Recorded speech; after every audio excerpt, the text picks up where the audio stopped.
Hi guys, నా ఫేస్ని అయితే ప్లీజ్ ఇగ్నోర్ చేసేయండి. చూసారా, పొద్దున్నే లెగ్సాను. బట్ మన మ్యాటర్లోకి వచ్చేద్దాం.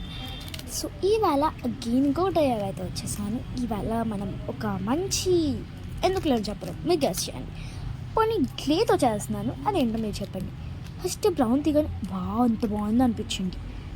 బట్ బ్రౌన్ చూస్తే ఏమో ప్లాస్టిక్ థర్మాకాల్ షీట్లకు చూసారా ఎలా అయిపోయిందో. కానీ మన సాటిస్ఫాక్షన్ మనకు ఉంటుంది. అక్కడ వరకు బాగానే ఉంది, కానీ ఎరిపి చూస్తేనే థర్మాకాల్ షీట్లు అయిపోయింది. బట్ నాకు ఒక ఐడియా ఉంది, ఏం లేదు, జస్ట్ వాటర్లో మిక్స్ చేస్తే మంచిగా అవుతుంది అన్నమాట.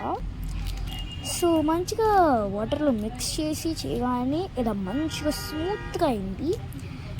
అండ్ ఎందుకులేండి కష్టం, నేనే చెప్పేస్తా, ఒక గర్ల్ చేసిన. సో అందుకోసం స్కిన్ కలర్ బాల్ కూడా చేసుకున్నా. మనకి హెయిర్ కోసం బ్రౌన్ కావాలి, సో మన అక్కకు హెల్ప్ కూడా కావాలి. Let's go. సో అంత లోపల మా అక్క చేస్తుండే నేను రోజ్ పెటల్ చేయడం నేర్పిస్తున్నాను. ఎందుకంటే నేను ఒక బొక్కెలా చేద్దాం అనుకున్నా.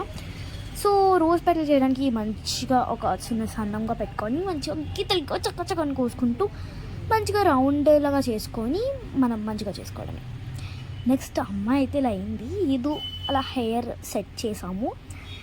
నెక్స్ట్ మనం డ్రెస్ కూడా చేసుకోవాలి కాబట్టి ఇలాగ సన్నగా ఒక లేయర్ తీసుకొని నేను ఎల్లో కలర్లా చేసుకుంటున్నాను డ్రెస్ అప్ ఫ్రాక్. సో అందుకే నేను ఎల్లో తీసుకున్నా, దానికి ఫ్రాక్ లాగా షేప్ ఇచ్చాను. అండ్ ఫైనల్గా ఇది ఫైనల్ కాదు, నేను ఇంకా బొకే కూడా పెట్టలేదు. బొకే పెట్టి హ్యాండ్స్ పెడితే ఎలా ఉంటుంది నాకు కూడా చూడాలని ఉంది. So let's go, final output చూసేద్దాం. సో ఇదే ఫైనల్ అవుట్పుట్ చూపించబోతున్న సీన్ చూసేయండి. ఇంకా నేను ఏం చెప్తుందో తెలుసా, ప్లీజ్ సబ్స్క్రైబ్. చూసారా ఎంత బాగా చెప్పిందో, మీరు సబ్స్క్రైబ్ చేసి